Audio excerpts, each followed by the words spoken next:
Praise the Lord. Hallelujah, hallelujah, hallelujah. దేవుని నామానికి మహిమ కలుగును గాక. మీ అందరికీ నా ప్రేమపూర్వక వందనాలు. అందరికీ వందనాలు. బాగున్నారా? కృపయు సమాధానం మీకు కలుగును గాక. హల్లెలూయా. మరి ప్రియులారా, ఈ శుక్రవారం ఉపవాస విజ్ఞాపన కోరికలో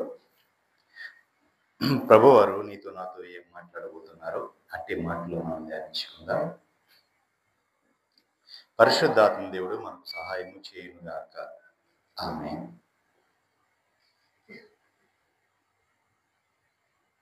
రోమా పత్రిక 10వ అధ్యాయము 12వ వచనం ధ్యానించుకుందాం.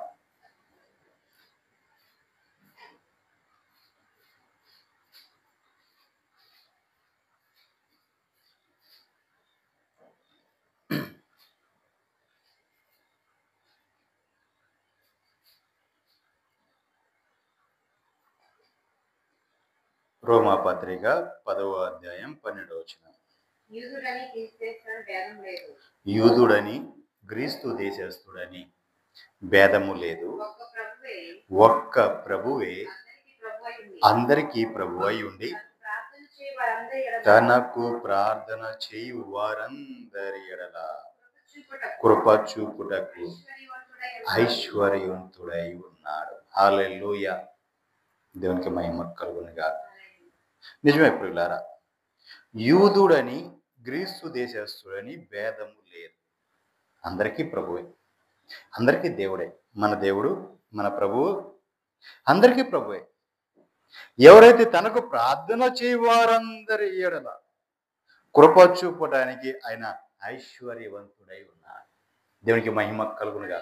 హల్లెలూయా. ఎవరైనా ప్రార్థన చేయవచ్చు. ఎవరు ప్రార్థన చేసినా పలికే దేవుడు మన దేవుడు. దేవునికి మహిమ కలుగునుగా. హల్లెలూయా. ఇంకా ఒక విషయం చెప్పాలి అంటే, వచ్చి రాని ప్రార్థన, తెలిసి తెలియని భక్తి చేస్తూ యేసు ప్రభు అంట, ఆయన నమ్ముకుంటే మా జీవితంలో కార్యాలు జరుగుతాయంట, మా శ్రమలు బాధలు ఇబ్బందుల నుంచి ఆయన మమ్మల్ని విడిపిస్తాడంట, అసలు యేసు ప్రభు నమ్ముకుంటేనే చాలంట, ప్రభువా మాకు సహాయము చేయంటే చాలంట, ఆయన వచ్చి సహాయము చేస్తాడంట అని తెలుసుకుంటే చాలు. అలాంటి వారు కూడా, అంటే అప్పుడప్పుడే ఆయన ఎరుగుతున్న వారు లేదా ఎవరైనా చెప్తే విన్న అన్యులు కూడా యేసు ప్రభువా మమ్మల్ని కరుణించే అంటే నా దేవుడు దాటిపోయే దేవుడు కాదు. దేవునికి మహిమ కలుగునుగా. ఆయన ఎవరు పిలిచిన పలికే దేవుడు. దేవునికి మహిమ కలుగునుగా. హల్లెలూయా. ఇక్కడ ప్రియులారా, మనము చూసినట్లయితే యూదుడని గాని గ్రీసు దేశస్థుడని గాని భేదము లేదు. ఏ భేదం కూడా లేదు. దేవునికి మహిమ కలుగునుగా.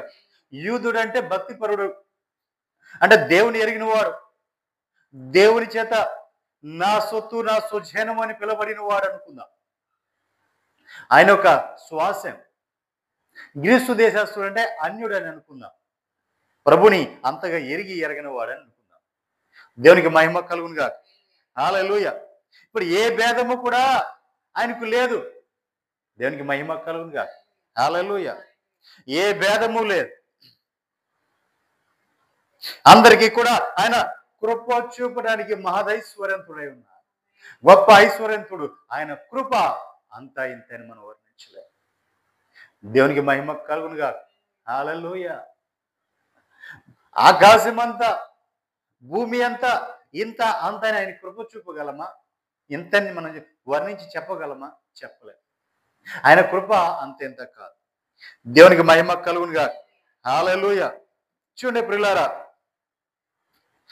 నెబుకద్నెజరు ఒక రోజున ఒక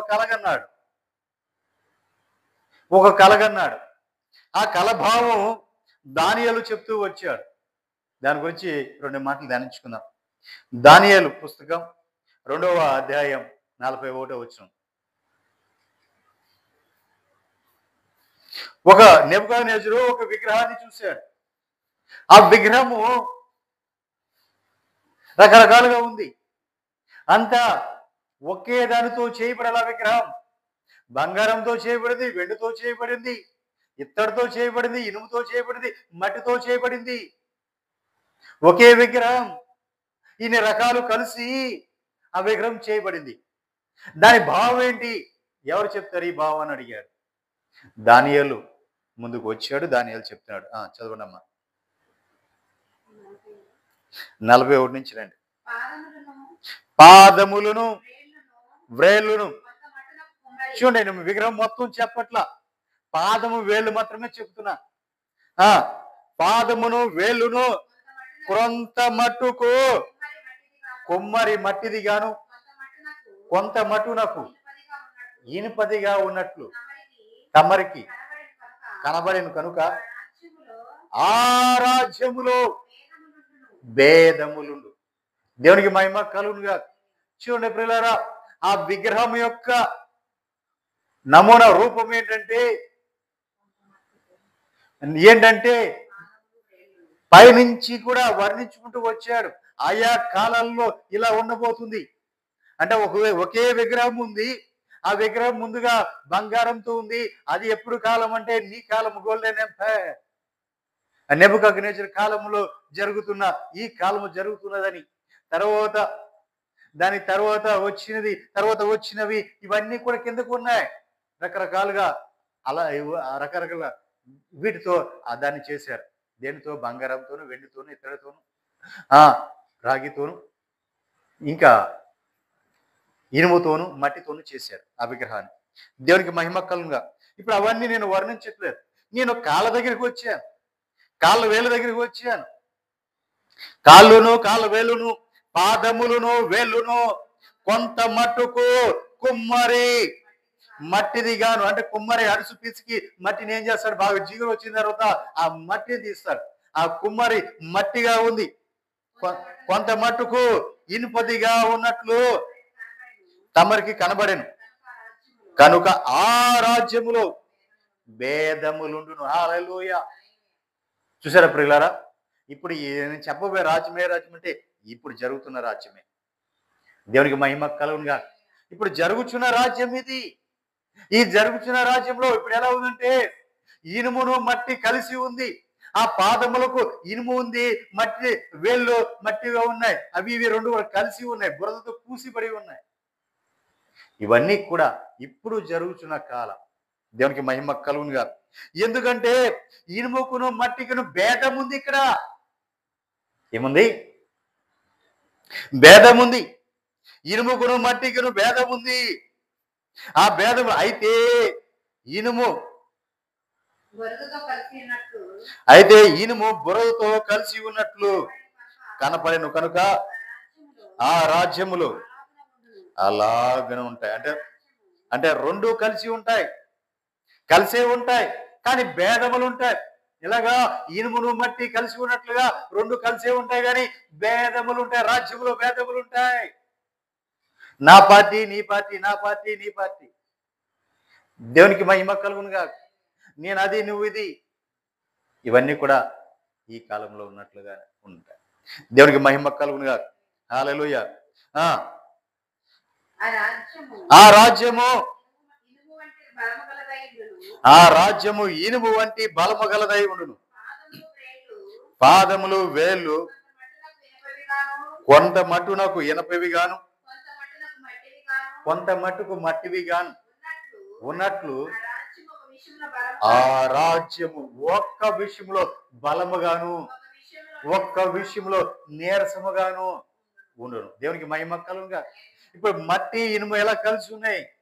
రెండు కలిసే ఉంటాయి రాజ్యములో. రెండు కలిసే ఉంటాయి, రెండు కలిసి పరిపాలన జరుగుతుంటది. కానీ కొంత మట్టుకు బలముగా ఉంటది, కొంత మట్టుకు నీరసంగా ఉంటది. దేవునికి మహిమ కలుగునుగా. కొన్ని విషయములలో బలముగా ఉంటే కొన్ని విషయములో నీరసంగా ఉంటది. ఏంటది? రాజ్యం. దేవునికి మహిమ కలుగునుగా. హల్లెలూయా. రెండు కలిసే ఉంటాయి, కానీ బలము, బలహీనత రెండు కలిసి ఉన్నాయి. దేవునికి మహిమ కలుగునుగా.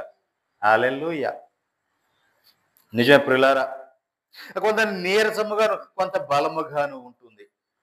ఇనుమును బురదయు మిలితమై ఉండుట తమరికి కనబడెను. అటువలే మనుష్య జాతులు మిలితమై ఇనుమును మట్టియు అతకనట్లు వారు ఒకరితో ఒకరు పొసగక ఉంటారు. దేవునికి మహిమ కలుగును గాక. అక్కడ చూసినట్లయితే ఇనుమును మట్టియు కలిసి ఉన్నట్లుగా కనపడింది. రాజా, నీవు అలా చూసావు కదా, ఇనుము మట్టి అతకబడినట్లుగా ఒకదా మనుషులు అటువలే మనుషులు చూడండి, మనుష్య జాతులు అటువలే మనుష్య జాతులు మిలితమై ఇనుము మట్టి అతకుండునట్లు వారు ఒకరితో ఒకరు పశువుగా ఉంటారు. దేవునికి మహిమ కలుగుగా. రెండు కలిసే ఉంటాయి కానీ ఒకదానికొకటి అతుక్కోదు. ఇద్దరు కలిసే ఉంటారు కానీ ఏమవుతుంది, ఒకరికి ఒకరు భేదములు. దేవునికి మహిమ కలుగునుగా. హల్లెలూయా. పొసగదు. ఒకరంటే ఒకరు పొసుగుద్దా అండి? పొసుగుదు. ఎలా పొసుగుద్ది? పొసగదు. ఒకరంటే ఒకరు పొసుగుదు, ఒకరంటే ఒకరు పడదు. భేదములు. దేవునికి మహిమ కలుగునుగా. ఒకరంటే ఒకరికి పొసుగని, ఒకరు అంటే ఒకరి భేదములు కలిగే ఆ కాలంలో మనం ఉన్నాం. ఆ కాలంలో దానియేలు నెబుకద్నెజరు చూసిన దర్శనం గురించి వివరిస్తూ ఆ కాలం గురించి చెప్పిన కాలం ఇదే కాలం. దేవునికి మహిమ కలుగును గాక. హల్లెలూయా. తండ్రి అంటే కుమారుడికి పొసగదు, కుమారుడు అంటే తండ్రికి పొసగని రోజుల్లో మనం ఉన్నాం. అత్త అంటే కోడలికి పొసగదు, కోడలంటే అత్తకి పొసగదు. ఆ రోజుల్లోనే మనం ఉన్నాం. దేవునికి మహిమ కలుగును గాక.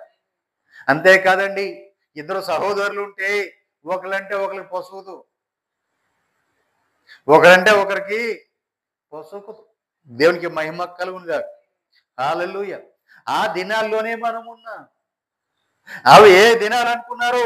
ఈ దినం గురించి ఆ కాలంలో దానియేలు మాట్లాడారు. దేవునికి మహిమ కలుగును గాక. ఒక రోజున నెబుకద్నెజరు పడుకుంటూ అనుకున్నాడంట మనసులో, ఇప్పుడు ఈ కాలంలో ఈ రాజ్యం ఎలా ఉంది, మరి రాబో కాలంలో రాజ్యం ఎలా ఉంటుందో అని మనసులో అనుకుంటూ నిద్రపోయాడు. అప్పుడు వచ్చిన కళ ఇది. దేవునికి మహిమ కలుగును గాక.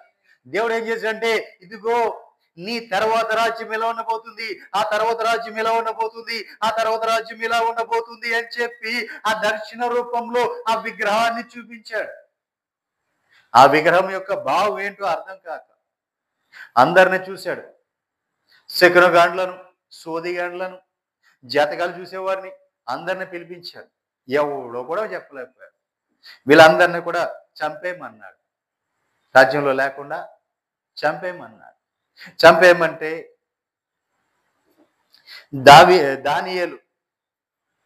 దానియేలు చెప్పడానికి వెళ్ళాడు. నాకు కొంచెం గడువిస్తే నేను చెప్తాను అని చెప్పి ప్రార్థన చేసి వెళ్ళి నిలబడి, రాజా, నీవు ఇదిగో ఈ కళ అన్నావు కదా, ఆ కళ భావం నేను చెప్తాను విను. అదిగో ఆ తల ఎలా ఉంది, భుజాలు ఎలా ఉన్నాయి, ఎదరొమ్ములు ఎలా ఉంది, నడిమి ఎలా ఉంది, ఆ తర్వాత తొడలు ఎలా ఉన్నాయి, ఆ పాదములు మోకాలు దిగిన తర్వాత పాదాలు, వేళ్ళు ఇలా ఉన్నాయి అన్ని చెప్పుకుంటూ వచ్చి ఆ కరికి అదిగో ఇనుము మట్టి దగ్గరకు వచ్చారు. దేవునికి మహిమ కలుగును గాక. ఆ కాలం వచ్చేపాటికి, రాజా, ఇది ఒక్కొక్క కాలంలో ఇలా జరగబోతుంటాయి అని చెప్పి ఆఖరి పాదంలో వేళ్ళ దగ్గరికి వచ్చేపాటికి ఆఖరి గడియాది అంత తల నుంచి చెప్పుకుంటూ వచ్చాడు కదా, ఏ పాదాల దగ్గరకు వచ్చాడు అంటే ఆఖరి గడికి వచ్చేసాడు, ఆఖరి రోజులకు వచ్చేసాడు. ఇలా ఆఖరి రోజుల్లో, ఆఖరి గడియల్లో అంత్యకాలం ఎలా ఉండబోతుంది అని చెప్తూ, ఇదిగో ఒకరంటే ఒకరికి పొసగుదయ్యా, ఒకరంటే ఒకరికి పడదు, ఒకరంటే ఒకరికి ఇష్టం ఉండదు, విరుద్ధంగానే ఉంటాయి అన్ని కూడా. ఆ కాలంలో ఉంటాం కానీ అందరూ కలిసే ఉంటారు. ఒకరికొకరు పడదు. ఒకే కుటుంబంలో ఒకే ఇంట్లో ఉంటాం, ఒకరంటే ఒకరికి పడదు. దేవునికి మహిమ కలుగును గాక. ఒకే మంచం మీద ఉంటే భార్యాభర్తలు ఒకరంటే ఒకరికి పొసగదు. దేవునికి మహిమ కలుగును గాక. హల్లెలూయా. పైకి మాత్రం కలిసే ఉంటారు, పైకి మాత్రం కలిసే ఉంటారు కానీ ఒకరంటే ఒకరికి పొసగదు. లేదా లేరా ఇలాంటి వారు? దేవునికి మహిమ కలుగునుగా. హల్లెలూయా. ఒకే పడక మీద ఒకే మంచం మీద పడి ఉంటారు. అటొకరు ఇటొకరు తిరిగి ఉంటారు. కానీ ఒకరంటే ఒకరు పొసగదు. దేవునికి మహిమ కలుగునుగా. కానీ లోకంలో వాళ్ళు కలిసే ఉంటారు. దేవునికి మహిమ కలుగునుగా. లోకములో వారు కలిసే ఉంటారు. కానీ ఒకరంటే ఒకరికి పొసగని స్థితి. దేవునికి మహిమ కలుగునుగా. హల్లెలూయా. ప్రేమలు లేవు, అభిమానాలు లేవు, ఆప్యాయతలు లేవు, ఏమీ లేవు. బంధుత్వాలు లేవు. ఉన్నామా అంటే ఉన్నాం. ఎక్కడ? బ్రతికున్నాం అన్న పేరుకి మాత్రమే ఉన్నాం. దేవునికి మహిమ కలుగునుగా. హల్లెలూయా. ఒకరంటే ఒకరికి పోసుకున్న స్థితి, ఒకరంటే ఒకరికి పరమ స్థితి. భయంకరమైన దినాల్లో మనం ఉన్నాం. భయంకరమైన దుర్దినాల్లో ఉన్నాం. దేవునికి మహిమ కలుగునుగా. హల్లెలూయా. నిజమే ప్రియులారా. ఒకే కుటుంబం ఉంటది. ఆ కుటుంబంలో అందరూ ఉంటారు. కానీ ఒకరితో ఒకరు మాట్లాడుకోరు. ఒకరితో ఒకరు మాట్లాడుకోరు. ఒకరంటే ఒకరికి నచ్చట్లేదు, ఒకరంటే ఒకరికి పడట్లేదు. కుటుంబాలు ఏమైపోతున్నాయి? ఎటువైపు వెళ్ళిపోతున్నాయి కుటుంబాలు? కారణం ఏంటి? చూడటానికి కుటుంబాలన్నీ కలిసే ఉన్నాయి. కానీ ఏం లేదు, ఒకరంటే ఒకరికి పోసుకట్లేదు. దేవునికి మహిమ కలుగునుగా. ఇలా చూసుకుంటే పోతే ఎన్నో కుటుంబాల గురించి చెప్పవచ్చు. అయ్యా మా కుటుంబం విచ్ఛిన్నం అయిపోతుంది అయ్యా. అయ్యా మా బిడ్డలు మా మాట వినట్లేదయ్యా. వారి ఇష్టానుసారంగా వారు తిరుగుతున్నారు. వాళ్ళకి ఇష్టం వచ్చినట్లు వస్తున్నారు, ఇష్టం వస్తే వెళ్తున్నారు, లేదంటే రావట్లేదు. ఎక్కడికి వెళ్తున్నారో చెప్పరు, ఏం చేస్తున్నారో చెప్పరు. వాళ్ళ ఇష్టం అయిపోయింది అయ్యా.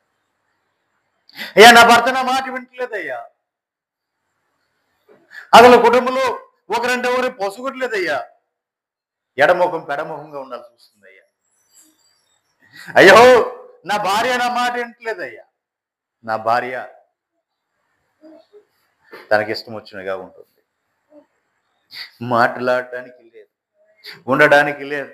వండి ఎక్కడ పెట్టితే తినాలి, వండి ఎక్కడ పెడితే పెట్టుకొని తినాలి. లేదా ఆమె దారి ఆమె వండుకుంటే నా పక్కన నేను వండుకోవాలి. ఎవరిది వాళ్ళే వండుకోవాలి. దేవునికి మహిమ కలుగునుగా. మరి బెడ్లు వాళ్ళకేంటయ్యా? వాళ్ళు ఆర్డర్ పెట్టుకుంటారు, బయట తెప్పించుకొని తింటారు. దేవునికి మహిమ కలుగునుగా. కుటుంబంలో ఏం లేదు, ఒకరికొకరికి పోసుకోవట్లేదు. దేవునికి మహిమ కలుగునుగా. ఒకరంటే ఒకరు పోసుకోవట్లా. కారణం ఏంటి? నీ తప్పు కాదు అది. దేవుడు ముందుగానే నెబుకద్నెజరు కాలంలోనే చూపించాడు. దేవునికి మహిమ కలుగునుగా. ప్రపంచ చరిత్రను చూస్తే మొట్టమొదటి ప్రపంచ చక్రవర్తిగా పేరు పొందిన నెబుకద్నెజర్ 127 సంస్థానాలకు అధిపతి. ఆ నెబుకద్నెజర్ కన్న కల ఇది. దేవునికి మహిమ కలుగునుగా. ఏదో బైబిల్లోనే ఉంది కదా, బైబిల్లోనే ఉంది అని అనుకోబాకండి.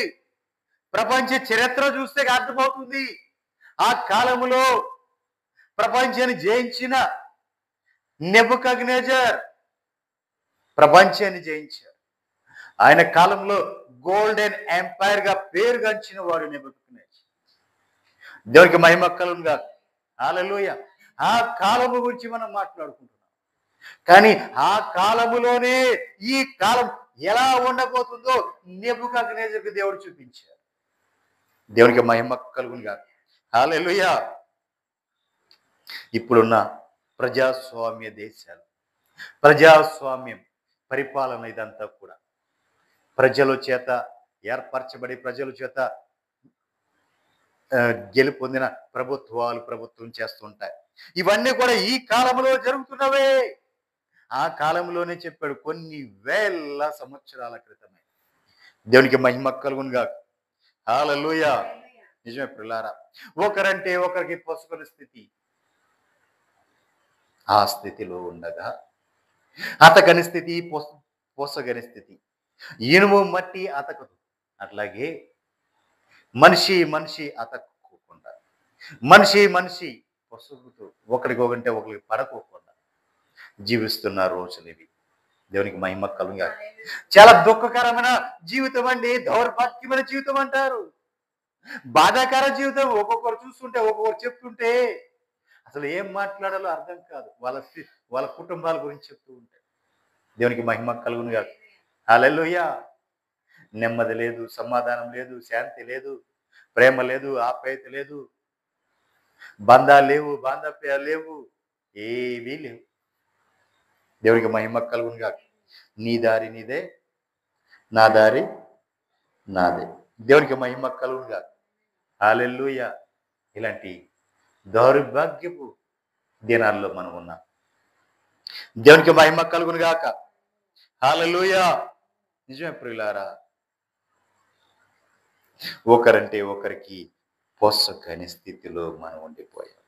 44 వచ్చిన ఆ రాజుల కాలములలో పరలోకమందున్న దేవుడు ఒక్క రాజ్యము స్థాపించును, దానికెన్నటికి నాశనము కలగదు.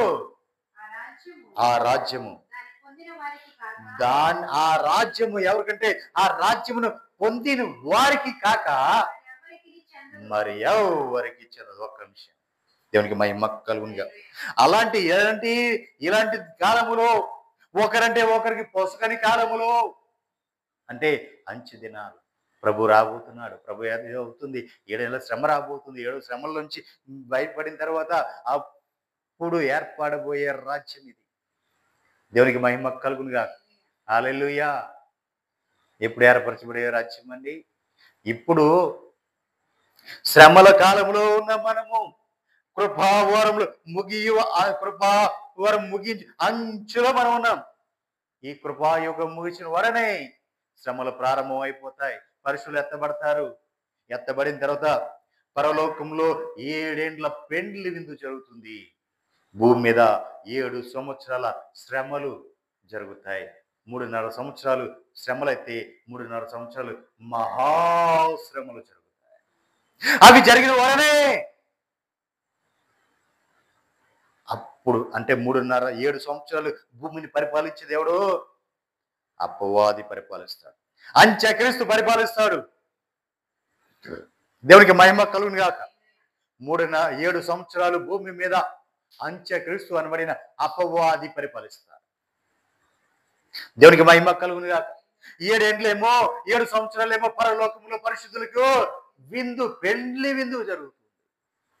దేవునికి మహిమ కలుగును గాక. విడవబడిన వారు ఉన్నారే, వారు 3.5 సంవత్సరాలు శ్రమలైతే 3.5 సంవత్సరాలు మహాశ్రమలు, భయంకరమైన శ్రమలు, తట్టుకోలేని శ్రమలు. ఆఖరికి తట్టుకోలేక చెట్టు దగ్గరకు, పర్వతం దగ్గరకు వెళ్ళి, ఇదిగో నువ్వు మా మీద పడు, నన్ను చంపు అంటే చంపు. దేవునికి మహిమ కలుగునుగా. హల్లెలూయా. సావే ఉండదు. దేవునికి మహిమ కలుగునుగా. హల్లెలూయా. ఇప్పుడు సూసైడ్ చేసుకోవడానికి, చావడానికి ట్రైన్ల కింద, వాహనాల కింద పడుతున్నారు. ఆ కాలంలో అవి పడి నీ మీద వెళ్ళిపోయినా నువ్వు ఇంకా బ్రతికే ఉంటావు. దేవునికి మహిమ కలుగునుగా. ఎందుకని? నువ్వు అనుభవించాలి. ఏంటిది? శ్రమ. దేవునికి మహిమ కలుగునుగా. హల్లెలూయా. 7 ఏండ్లు ఘోరమైన, మహాఘోరమైన శ్రమ భూమి మీద ఉంటుంది. ఈ 7 ఏండ్లు శ్రమలు ముగిసిన తర్వాత అప్పుడు నా ప్రభు 2వ రాకల్లో వస్తాడు భూమి మీదకి. అప్పుడు ఆయన పరిపాలన అప్పుడు జరుగుతుంది. పరలోకపు నుంచి వచ్చిన ఆ రాజు యొక్క పరిపాలన. ఆ రాజు ఆ కాలములో పరలోకమందు దేవుడు ఒక రాజ్యమును స్థాపించును. ఆ రాజ్యం ఏమన్నట్టు కూడా నాశనం కలదు. అది 1000 ఏండ్ల పరిపాలన, దేవుని పరిపాలన. దేవునికి మహిమ కలుగును గాక. ఇప్పటి వరకు అన్ని రకాల పరిపాలన చూసేవు నువ్వు, కానీ దేవుని పరిపాలన ఎలా ఉంటుందో అప్పుడు మనం చూడబోతున్నారు. దేవునికి మహిమ కలుగును. అప్పుడు అందరూ వస్తారు. ఎవరు? ఆదాము నుంచి, దేవుడు సృజించిన ఆదాము నుంచి ఆఖరి దినం వరకు ఎత్తబడిన పరిశుద్ధులందరూ భూమి మీదకి వస్తారు. దేవునికి మహిమ కలుగును గాక. అప్పుడు వారందరూ కూడా కలిసి 1000 ఏండ్ల పరిపాలన నా ప్రభు పరిపాలించబోతున్నారు. దేవునికి మహిమ కలుగును గాక. హల్లెలూయా. కాబట్టి ప్రియులారా, ఆ రాజ్యంలో చేరేవారు ఎలా ఉండాలి? ఆ రాజ్యము స్థాపించబడుతుంది, దానికెన్నటికి నాశము కలగదు. అది ఎన్నడూ కూడా నాశనమే అవ్వదు ఆ రాజ్యం. ఆ రాజ్యము ఆ రాజ్యము దాన్ని పొందిన వారికి తప్ప మరెవ్వరికి చెందదు. దేవునికి మహిమ కలుగునుగాక. ఆ రాజ్యంలో పొందిన వారికి మాత్రమే అర్హత. ఏ అర్హత? ప్రభువారు పరిపాలిస్తున్న ఆ 1000 ఏండ్ల పరిపాలనలో పొందిన వారికి మాత్రమే అర్హత. అందరికీ ఉండదు. దేవునికి మహిమ కలుగునుగాక. మరి మిగిలినోళ్ళు ఏమైపోతారండి? 7 ఏండ్ల మహాశ్రమలలోనే వెళ్ళిపోతారు. ఎక్కడికి? అగాధం. ఎక్కడికండి? అగాధం. దేవునికి మహిమ కలుగునుగాక. తోసేస్తాడు, అందరిని తోసేస్తాడు. పనికి మాలిన అందరిని అక్కడ తోసేస్తాడు దేవుడు. దేవునికి మహిమ కలుగునుగాక. హల్లెలూయా. మరి ఈ పొందిన వారికి మాత్రమే అక్కడ ఏది? రాజ్యం. దేవునికి మహిమ కలుగునుగాక. హల్లెలూయా. నిజమే ప్రియులారా, ఈ 7 ఏండ్ల మహాశ్రమల్లో అందరూ 90% ఎత్తబడిన వాళ్ళందరూ కూడా వెళ్ళిపోతారు. ఇక ఎవరో ఎక్కడో ఉన్న ఆ తట్టుకొని తాలుకొని నిలబడిన వారు మాత్రం వెళ్తారు. దేవునికి మహిమ కలుగునుగాక. హల్లెలూయా. కానీ ప్రియులారా, ఆ దేవుని రాజ్యం ఉంది, దేవుడు స్థాపించిన రాజ్యం ఉంది. అది ఎన్నడూ కూడా నాశనము కాని రాజ్యం ఉంది. ఆ రాజ్యముని పొందిన వానికి వాడు ఇక మరి ఎన్నడూను ఏమవుతాడు? వాడు తప్పిపోడు. దేవునికి మహిమ కలుగునుగాక. దేవునికి మహిమ కలుగునుగాక. ఇంకా ఎవరికి కాదు. ఆ రాజ్యాన్ని పొందిన వాడి తప్ప అర్హత ఇంకెవరు దాంట్లో చేరడానికి వీల్లేదు. ఇంకెవరికి అర్హత లేదు అక్కడ. ఆ రాజ్యాన్ని పొందిన వాడు మాత్రమే దాంట్లో ఉంటాడు. దేవునికి మహిమ కలుగునుగాక. హల్లెలూయా.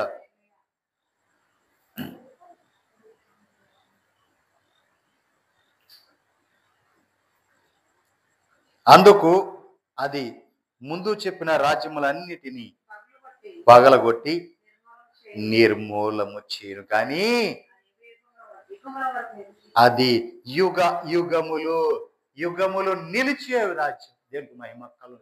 యుగములే నిలిచిపోయే రాజ్యం అండి. ఏ రాజ్యం? మన ప్రభు అయిన యేసుక్రీస్తు వారి యొక్క రాజ్యం. రారాజు రానై ఉన్నాడు, ఆయన రాజ్యం నిలబెట్టబోతున్నాడు. యుగాలు నిలిచిపోయే రాజ్యం అది. 1000 ఏండ్ల పరిపాలన జరగబోతుంది. దేవునికి మహిమ కలుగునుగాక. హల్లెలూయా.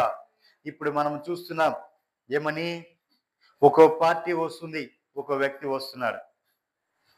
వాళ్ళ యొక్క పరిపాలన ఎలా ఉందో మనం చూస్తున్నాం. భారతదేశంలో ప్రధానమంత్రి మోదీ గారి పరిపాలన ఎలా ఉందో చూస్తున్నాం. అమెరికాలో ట్రంప్ గారి పరిపాలన ఎలా ఉందో చూస్తున్నాం. ఇలా ప్రతి ఒక్కరి పరిపాలన చూసుకుంటూ వెళ్తున్నాం. ఇంకా అంతకు ముందు చూస్తే అంత ముందు పరిపాలించిన వారి పరిపాలన ఎలా ఉన్నాయో చూసుకుంటూ వెళ్తున్నాం. ఇలా అన్ని చూసుకుంటూ వెళ్ళి ఆ కారణ అర్హత పొందుకున్న వారు చూస్తారు ఏమని? దేవుని రాజ్య పరిపాలన ఎలా ఉంటుందో. దేవునికి మహిమ కలుగునుగాక. హల్లెలూయా. సుమారుగా 4000 సంవత్సరాలు దాటిపోయినా ఈ రోజు కూడా ఇశ్రాయేలీయులు మర్చిపోలేంది వాళ్ళ పితరులు చెప్పింది దావీదు యొక్క రాజ్య పరిపాలన ఎలా ఉందో. ఈ రోజు కూడా ఆ ఏడుపుల గోడ దగ్గరికి వెళ్ళి ఈ రోజు కూడా దావీదు గురించి, మాకు దావీదు లాంటి రాజు కావాలయ్యా అని ప్రార్థించేవారు ఉన్నారంట. దేవునికి మహిమ కలుగునుగాక. మరి దావీదే 4000 సంవత్సరాలు గడిచిపోయినా ఇంకనూ ఆయన అంతగా గుర్తు చేసుకుంటున్నారంటే మరి రాజులకు రాజు, ప్రభులకు ప్రభు ఆయన పరిపాలన 1000 ఏండ్ల పరిపాలన ఇంకెలా ఉండబోతుంది? ఎన్ని తరాలు గుర్తు చేసుకున్నా అది మన శపసఖ్యమా? దేవునికి మహిమ కలుగునుగాక. హల్లెలూయా. నిజమే ప్రియులారా, అది ఎన్నడూ కూడా ఇది అవ్వకుండా యుగముల వరకు నిలిచిపోతుంది. దేవునికి మహిమ కలుగునుగాక. హల్లెలూయా. హల్లెలూయా. హల్లెలూయా. నిజమే ప్రియులారా, భేదములు కలిగింది కానీ నా రాజు రాజ్యంలో భేదమే ఉండదు. దేవునికి మహిమ కలుగునుగా. హల్లెలూయా. ఇప్పుడు భేదాలు ఉన్నాయి. నీ పార్టీ నా పార్టీ అని, నీ కులము నా కులం అని, నీ ఓళ్ళు నా ఓళ్ళు అని, ఇలా రకరకాల భేదాలు ఉన్నాయి. అక్కడికి ఆ రాజ్యంలో భేదమే ఉండదు. దేవునికి మహిమ కలుగునుగా. ఇంకా కొంచెం లోతుకు వెళ్దాం. యెహెజ్కేలు పుస్తకం 34వ అధ్యాయం 17వ వచనం నుంచి ధ్యానించుకుందాం.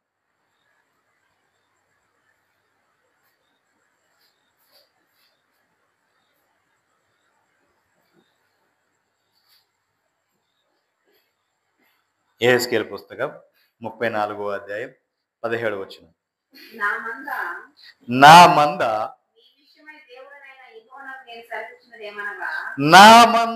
అని పిలుస్తున్నాడు దేవుడు. ఏమని పిలుస్తున్నాడు? నా మంద అంటే నా జనులారా, మీ విషయమై దేవుడనైన యెహోవాకు నేను సెలవిచ్చినది ఏమనగా, గొర్రెకును గొర్రెకును మధ్యన, గొర్రెలకును పొట్టేళ్లకును మధ్యన, గొర్రెలకును మేకపోతులకు మధ్యన భేదము కనుగొని దేవుడు తీర్పు తీరుస్తాడు. దేవునికి మహిమ కలుగునుగా. హల్లెలూయా. దేనికి దేనికి మధ్య అండి? దేనికి దేనికి మధ్య?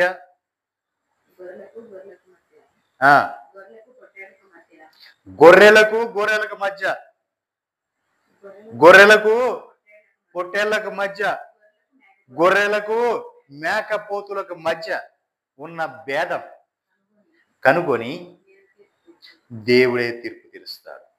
దేవునికి మహిమ కలుగునుగా. అంటే మనిషికి మనిషికి మధ్య ఉన్న భేదము, మనిషికి మనిషికి ఉన్న పొసగని స్థితి, మనిషికి మనిషికి మధ్య ఉన్న ఈ అవరోధము ఎందుకు ఏర్పడింది? మనిషికి మధ్యలో మనిషికి మధ్యలో ఈ అగాధం ఎందుకు ఏర్పడింది అని ఆ భేదములను నా ప్రభు కనుగొని ఆయనే తీర్పు తీరుస్తాడు. దేవునికి మహిమ కలుగునుగా. ఇక్కడ గొర్రెలకి ఏంటండి అంటారా? గొర్రెలకిను పొట్టేళ్ళకి ఏంటంటే అంటారా? గొర్రెలకను మేకపోతులకి ఏంటని అంటారా? ఇవన్నీ కూడా మనుషుల గురించి రాసినవే. అక్కడ అంటే అలంకరణ ప్రాయంగా రాశారు. ఇక్కడ సాదృశ్యంగా మనుషులకి మధ్య ఉన్న భేదం, మనుషులకి మధ్య ఉన్న భేదం. అసలు ఆ అధ్యాయం పైనుంచి కింద వరకు చూసుకుంటే మొత్తం అదేనండి. దేవునికి మహిమ కలుగునుగా. ఎక్కడి నుంచి వస్తుంది? కాపర్ల దగ్గర నుంచి మొదలెట్టింది. ఎక్కడ? సంఘాన్ని కాసే కాపర్లు. సంఘాన్ని కాసే కాపర్లు ఎవరు? ఎవరు? అయ్యగారు. దేవునికి మహిమ కలుగునుగా. అయ్యగారుల దగ్గర నుంచి భేదం మొదలైంది. ఇది నా గొర్రె, ఇది నా గొర్రె, ఇది నా పొట్టేలు, ఇది నా మేక. దేవునికి మహిమ కలుగునుగా. అని బలంగా ఉన్న వాటిని, బలహీనంగా ఉన్న వాటిని, రోగంగా ఉన్న వాటిని కొన్నిట్లు పక్కన పెట్టేస్తుంటా. దేవునికి మహిమ కలుగునుగా. ఇప్పుడు ఏం కావాలి? అందరికి ఏం కావాలి? బలంగా ఉన్నాయే కావాలి, బాగా బలిసినయే కావాలి, బాగా క్రొవ్వినియే కావాలి. ఎందుకంటే అదైతే మాంసం మంచి దిట్టంగా ఉంటుంది. దేవునికి మహిమ కలుగునుగా. మాంసం అంటే కానుకలు బాగా ఘనంగా వస్తాయి. దేవునికి మహిమ కలుగునుగా. హల్లెలూయా. మరి బలహీనమైంది, అనారోగ్యం కలిగింది, రోగం కలిగింది, వాటిలో ఏముంటాయి? వాళ్ళ దగ్గర ఏముంటుంది? ఉండవుగా. అవి అక్కర్లే. ఇప్పుడు ఏంటి? ఏం చేయాలి? మొత్తం పెద్ద మొత్తంలో కానికిస్తాడు కాబట్టి కుర్చీ వేయండి, నువ్వు ఎదురు కూర్చో, ఎదురు కూర్చో, నువ్వు ఇక్కడ నాకు దగ్గర కూర్చో.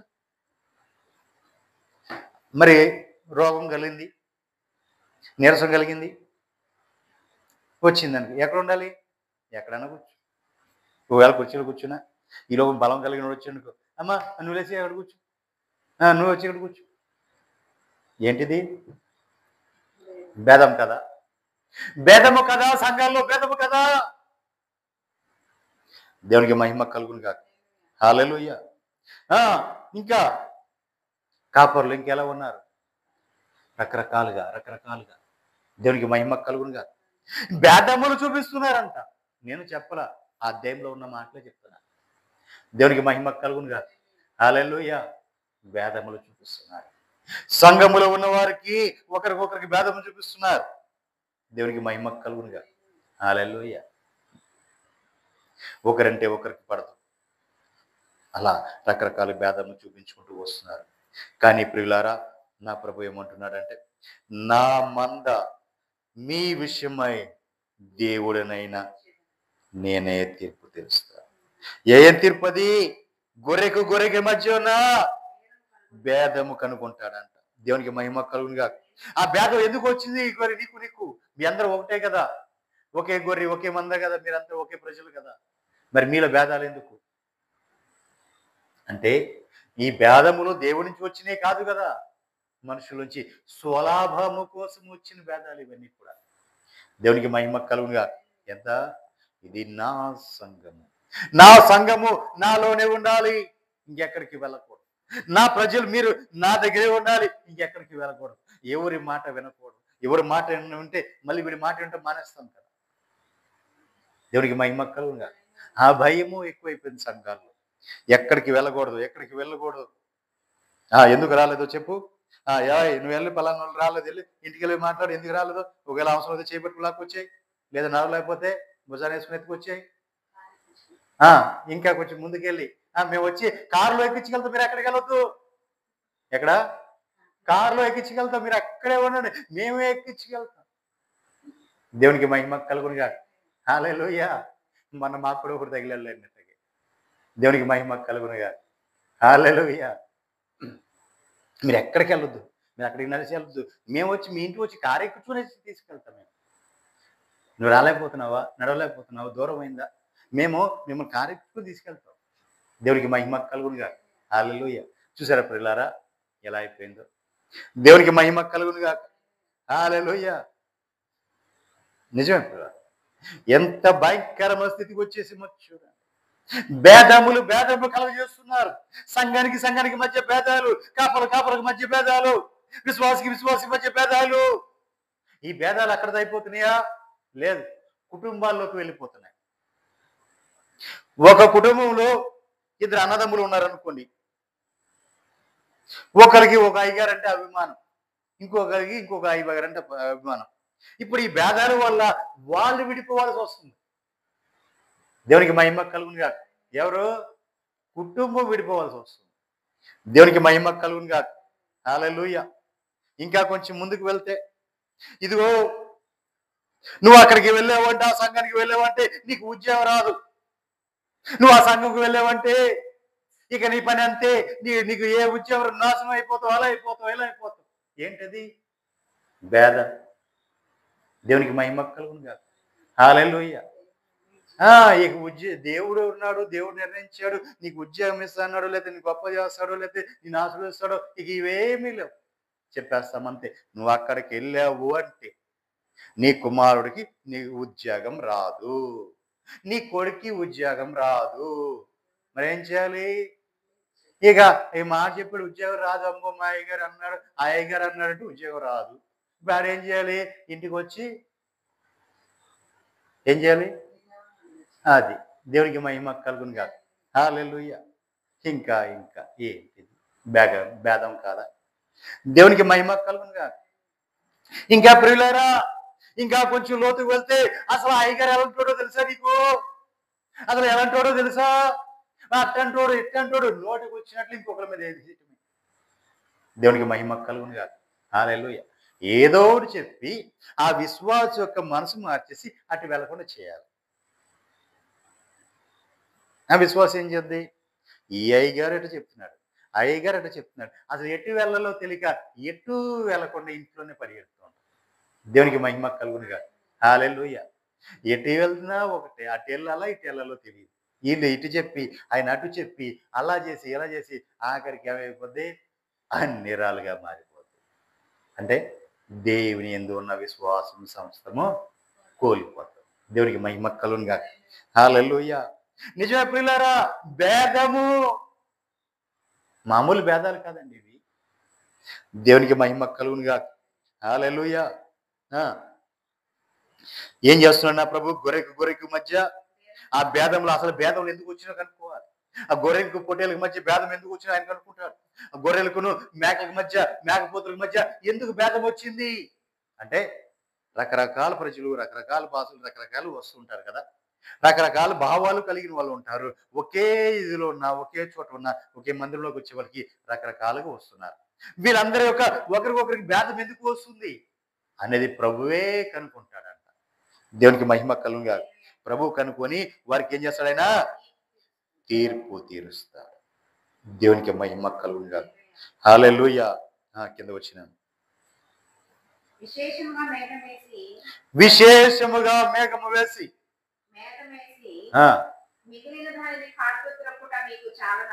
చూడండి, విశేషంగా మేత మేసి. గొర్రెలు ఉన్నాయండి, గొర్రెలు ఉన్నాయి. ఇప్పుడు కొన్ని గొర్రెలు ఉన్నాయి, అవి విశేషంగా అంటే బాగా తిన్నాయి, సమృద్ధిగా తినేసి మిగిలిన ఏం చేస్తున్నాయి, కాలుతో వేసి త్రొక్కుతున్నాయి. అడిగి ఎక్కువైపోయి కసరేసిపోయి తిని తిని తిని ఇక కసరేసిపోయి ఏం చేస్తాయి, కాలుతో ఆ మేతని కాలుతో తొక్కేస్తున్నాయి. ఇప్పుడు మన పశువులు ఉన్నాయి, అవి ఏం చేస్తాయి, తిని తిని ఏం చేస్తాయి, ఎక్కువైందని ఏమండి, ఎక్కువైందని ఏం చేస్తాయి, కాలుతో తొక్కేస్తాయా? దేవునికి మహిమ కలుగుగా. ఇప్పుడు ఈ కాలుతో తొక్కేది ఏంటి, బలమైనవి ఏం చేస్తాయి, బలమైన ఏం చేస్తాయంటే తినేసి కాలుతో తొక్కేస్తాయి.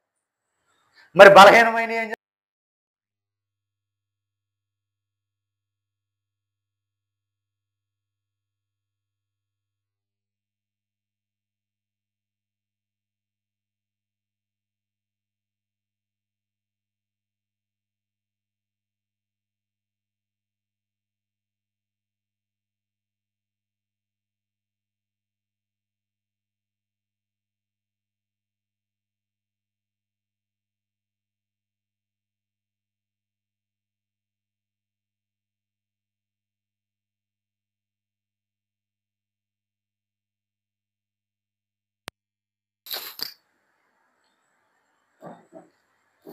దేవునికి మహిమ కలుగునుగా. హల్లెలూయా. రెండోది, నీళ్లు తాగి, ఆ నీళ్లు తాగిన తర్వాత ఏం చేస్తాయి, కెలుకులు చేసేస్తాయి. అంటే నీళ్లు కెలుకులు చేసేస్తే బురద అయిపోతుంది. దేవునికి మహిమ కలుగునుగా. అలా చేసినప్పుడు ప్రభు అంటున్నాడు, నా గొర్రెలు అవి తాగాలా. దేవునికి మహిమ కలుగునుగా.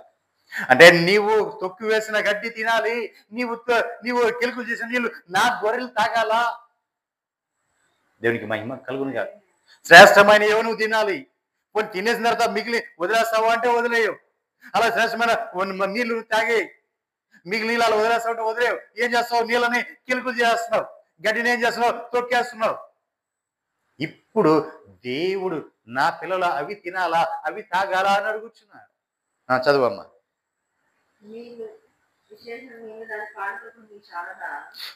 నీళ్ళను మీరు స్వచ్ఛమైన నీరు తాగి కాళ్ళతో కలకలు చేయట మీకు చాలదా? మీరు కాళ్ళతో త్రొక్కిన దానిని నా గొర్రెలు మేయవలెన, మీరు కాళ్ళతో బురదగా కలిపిన దానిని అవి త్రాగవలెన. కాబట్టి ప్రభు అయిన యెహోవా ఈ మాట సెలవిచ్చున్నాడు, ఇదిగో నేనే క్రొవ్విన గొర్రెలకును చిక్కిపోయిన గొర్రెలకును మధ్య భేదము కనుకొని తీర్పు తీర్చేదాడు. దేవునికి మహిమ కలుగుగా. దేవుడే కనుకొని క్రొవ్విన గొర్రెలకును చిక్కిపోయిన గొర్రెలకును మధ్య ఉన్న భేదము తీర్చబోతున్నాడు. దేవునికి మహిమ కలుగుగా. తీర్పు తీర్చబోతున్నాడు. ఎందుకంటే ఆ గొర్రె ఎందుకు చిక్కిపోయింది, దానికి ఆహారం ఎందగా చిక్కిపోయింది, దానికి నీళ్ళు అందగా చిక్కిపోయింది. మరి ఈ గొర్రె ఎందుకు బలిసింది అంటే ఇది ముందు బలమైంది, ఇది తినేసిన తర్వాత ఏం చేసింది, ఆ గడ్డిని ఇక అది తినకోకుండా గడ్డిని తొక్కేసింది. ఈ తొక్కేసిన గడ్డి అది వచ్చి ఏం తింటది, తినలేదు. ఇది శ్రేష్టమైన నీళ్ళు తాగేసి పోతా ఏం చేసింది, కిలుకలు చేసి వెళ్ళిపోయింది. అది వచ్చి ఆ బురద నీళ్ళు ఏం తాగుద్ది, తాగాక అది బలహీన పడిపోతుంది, ఇదేం బలిసిపోతుంది. దేవునికి మహిమ కలుగునుగా. హల్లెలూయా. అదేమో బలహీనం అయిపోతుంది, ఇదేమో బలిసిపోతుంది. కాబట్టి వీటి మధ్య భేదాన్ని కనుక్కొని వీటికి తీర్పు తీరుస్తాను అని నా ప్రభు చెప్తున్నారు. అంతేకాదు, కొన్ని ఉంటాయి బలిసినవి, ఏముంటాయి? ప్రక్కతోను, భుజముతో ఇలా పట్టి అలా దూసేస్తుంటాయి, ప్రక్కతో ఇలా తోస్తూ ఉంటాయి. తోసి కొమ్ములతో రోగము గల వాటి అన్నిటిని పొడిచేసి. కొమ్ములు అంటే గర్వం. ఈ గర్వంతో, బలాతిశయ గర్వాలతో, కొమ్ములతో రోగము కలిగిన, ఈ బలహీనమైన రోగం కలిగిన కదా, వీటిని పొడిచేసి వీటిలన్నిటిని కూడా ఏం చేస్తుంది? చెదరగొట్టేస్తున్నాయి. దేవునికి మహిమ కలుగునుగా. వీటిలన్నిటిని కూడా చెదరగొట్టేస్తున్నాయి. దేవునికి మహిమ కలుగునుగా. ప్రభు ఏమంటున్నాడు? నా గొర్రెలు ఇక దోపుడు కాకుండా గొర్రెకను మధ్య తీర్పు తీర్చి నేను వాటిని రక్షించేదను. దేవునికి మహిమ కలుగునుగా. చూడండి ప్రియులారా, గొర్రెకను మధ్య ఉన్న భేదము చూసి వాటిని తీర్పు తీరుస్తాడు. ఎందుకు ఇదే బలిసి ఉంది, ఎందుకు ఇది బలహీనంగా ఉంది, వాటికి తీర్పు తీర్చుతాడు. తీర్పు తీర్చే కాలంలో మనం ఉన్నాం. కొన్ని దినాల్లో జరగబోతుంది. ఇంకా అంత్యకాలంలోనే మనం వచ్చేసాం. అపాయకరమైన కాలంలోకి మనం వచ్చేసాం. హానికరమైన కాలంలోకి వచ్చేసాం. దుర్దినాల్లో మనం ఉన్నాం. ఇవన్నీ కూడా జరగబోతున్నాయి. రాబో దినాల్లో ఇవే జరగబోతున్నాయి. దేవునికి మహిమ కలుగునుగా. హల్లెలూయా. ఆయన తీర్పు తీర్చే కాలంలో మనం ఉన్నాం. దేవునికి మహిమ కలుగునుగా.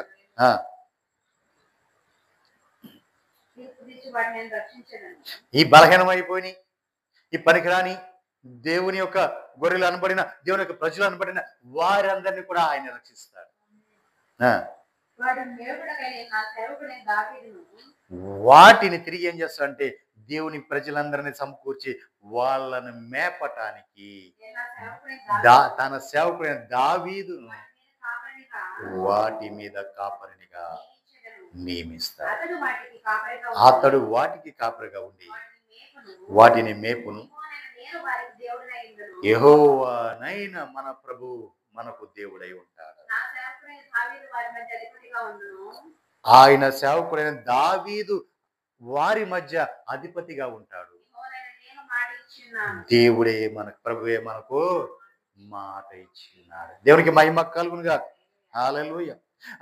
సేవకుడైన దావీదును వాటి మీద నిన్ను నాయకుడిగా ఉంచుతాను, అధిపతిగా ఉంచుతాను అంటే, అధిపతిగా ఉంటాడు అంటే దావీదు వచ్చి కాదండి ఉండేది. మన ప్రభువైన వారసుడు కదా, దావీదు యొక్క కుమారుడు అని పిలవబడిన ఆయనే అధిపతిగా ఉంటాడు, ఆయనే నాయకుడిగా ఉంటాడు. ఇప్పుడు ఆయనే మేపుతాడు, ఆయనే కావలి కాస్తాడు, ఆయనే రక్షిస్తాడు, ఆయనే తన గొర్రెలను బాధించిన వారిని తీర్పు తీరుస్తాడు. దేవునికి మహిమ కలుగుంది. ఆయన తీర్పు తీర్చేవాడు. ఎవరైతే తన గొర్రెలను ధృవీకరించాడో, తన ప్రజలు అవమానించాడో, తన దాసులను ఎవరైతే నిందించాడో, ఎవరైతే తన దాసులను బలహీనపరిచాడో వారిని ఆయన వచ్చి తీర్పు తీర్చబోతున్నాడు. దేవునికి మహిమ కలుగునుగా. అది ఎంతో కాలం లేదు, ఎంతో దూరంలో లేదు, అంతా కూడా సమీపమవుతూనే ఉంది, దగ్గరలోనే ఉంది. దేవునికి మహిమ కలుగునుగా. హల్లెలూయా. నిజ ప్రియులారా, నా ప్రభువే వచ్చి వారికి తీర్పు తీర్చబోతున్నారు. దేవునికి మహిమ కలుగునుగా. ఆడుతున్నావేమో ఆట ఆడు, ఎంతో కాలం ఉండదు ఆట, ఎంతో కాలం ఉండదు. నీవు తీర్పులో నిలబడవలసిందే. నా ప్రభు నీకు తీర్పు తీర్చబోతున్నాడు. మెనే టేకెల్ ఉపార్సెస్. ఈ రాత్రే నీ లెక్క చూడలేదు, నీవు తేలిపోయావు అంటే ఏమైపోతావు? దేవునికి మహిమ కలుగును. ఉన్నంత కాలమే భేదం, నేను పలానోడు తాలూకండి, నేను పలానోడి ఏంటి వెనకాల తోకనండి, నేను ఆడి కొమ్మునండి, ఏముండదు అక్కడ. ఏముంటది? ఏడుపులు, పెడబొబ్బలు, రోదన ధ్వని తప్ప ఏం మిగలదు అక్కడ. అంగలారు. దేవునికి మహిమ కలుగునుగా. ఎక్కడ పండ్ల కొరుకుడు, ఏడుపు, పెడపప్పులు ఎక్కడ ఉంటాయి? అగాధములు. ఎక్కడండి? అగాధంలో తోసేస్తాడు నా ప్రభు. దేవునికి మహిమ కలుగునుగా. హల్లెలూయా. మొదటి దినవృత్తాంతంలో 25వ వచనం, 25వ అధ్యాయం 8వ వచనం.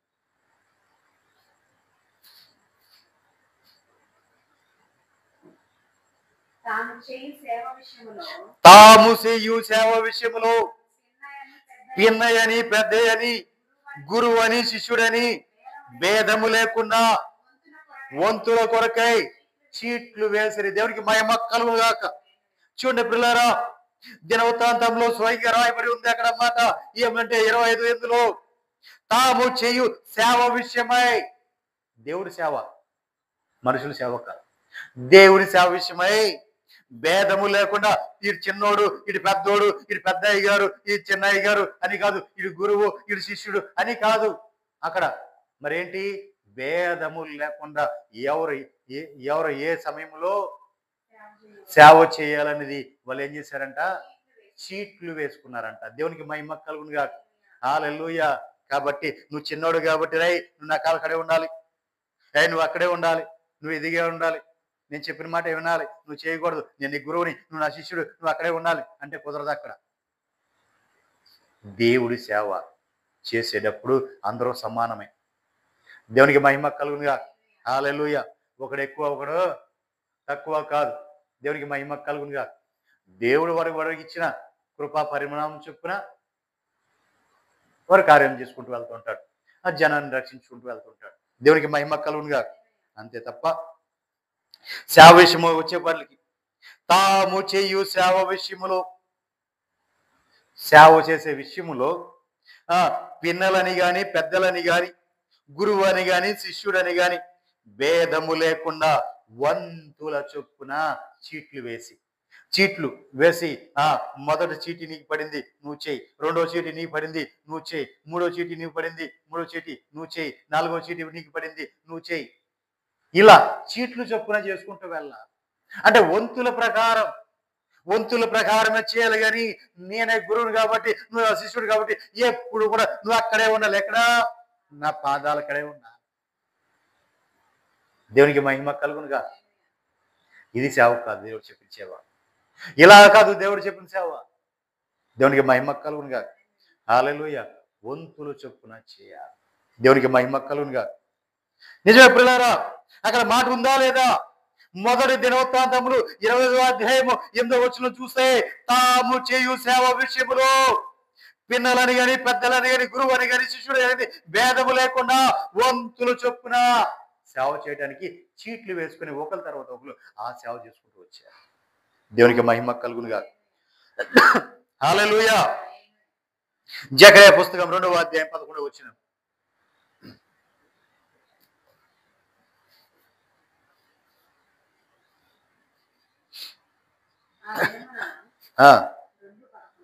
అవునమ్మా.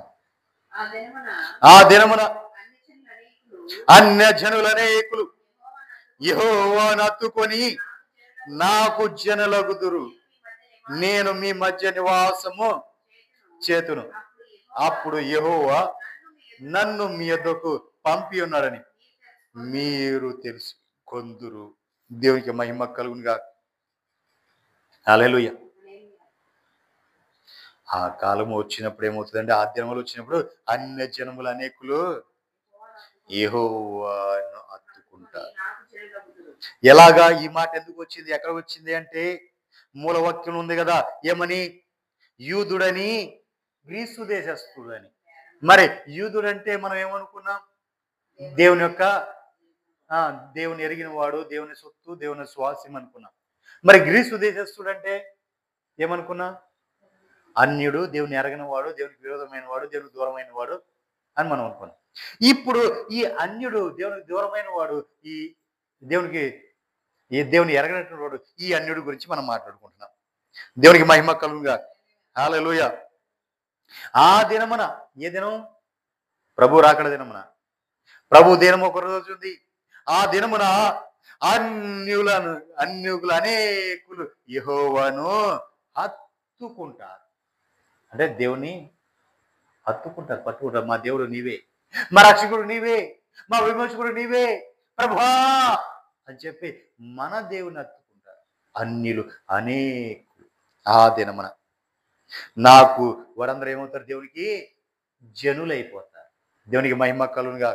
హల్లెలూయా. అంతేకాదు దేవుడు ఏమన్నాడు?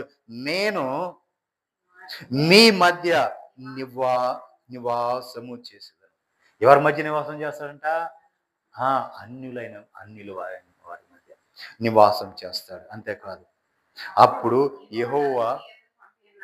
యెహోవా నన్ను మీ యొద్దకు పంపి ఉన్నాడని మీరు తెలుసుకుంటారు. దేవునికి మహిమ కలుగునుగా. హల్లెలూయా. అన్యులందరూ వస్తుంటే అప్పుడు ఏమవుతారు? తెలుసుకుంటారు. యేసు ప్రభుని ఎప్పుడు తెలుసుకున్నారండి? యేసు ప్రభుని ఎప్పుడు తెలుసుకున్నారు? అయిన వారు నమ్మారా? అయిన వారు ఏం చేశారు? బంధువులు, ఆయన రక్త సంబంధికులు, ఆ యూదులందరూ కలిసే కదా ఆయన సిలువ చంపేసింది. మరి ఆయన దూరంగా వెళ్ళబట్టే కదా ఇప్పుడు అందరూ కూడా ఆయన గురించి తెలుసుకుంటున్నారు. దేవునికి మహిమ కలుగునుగా. హల్లెలూయా. ఏదైనా దగ్గరగా ఉంటే తెలియదు అంతే. పలానా ఎవరో మనోడేగా, మనతో ఉన్నోడేగా, నిన్నవాడు మనతో ఉన్నోడేగా, అది వీడే పలానోడు కొడుకేగా అనుకుంటారు. కానీ అదే దూరం నుంచి వచ్చారు అనుకోండి, వాడు ఎలాంటి వాడన్నా కానీ అమ్మో దేవునికి మహిమ కలుగునుగా. వాడు అచ్చంగా ఏం చేసి వచ్చినా సరే వాడిని మాత్రం ఆకాశం ఎత్తి అమ్మో అంటారు. కానీ అయినోడిని అనుకోండి ఏమంటారు? దేవునికి మహిమ కలుగునుగా. హల్లెలూయా. నిజమే. యేసు ప్రభు అక్కడే వాళ్ళే ఎవరో వచ్చి అప్పగించింది సొంత స్వజనమే. ఆయన్ని నమ్మల. ఎవరైతే రక్షించాలని వచ్చాడో వాళ్ళని నమ్మలేదండి. వాళ్ళే నమ్మల. దేవునికి మహిమ కలుగునుగా. హల్లెలూయా.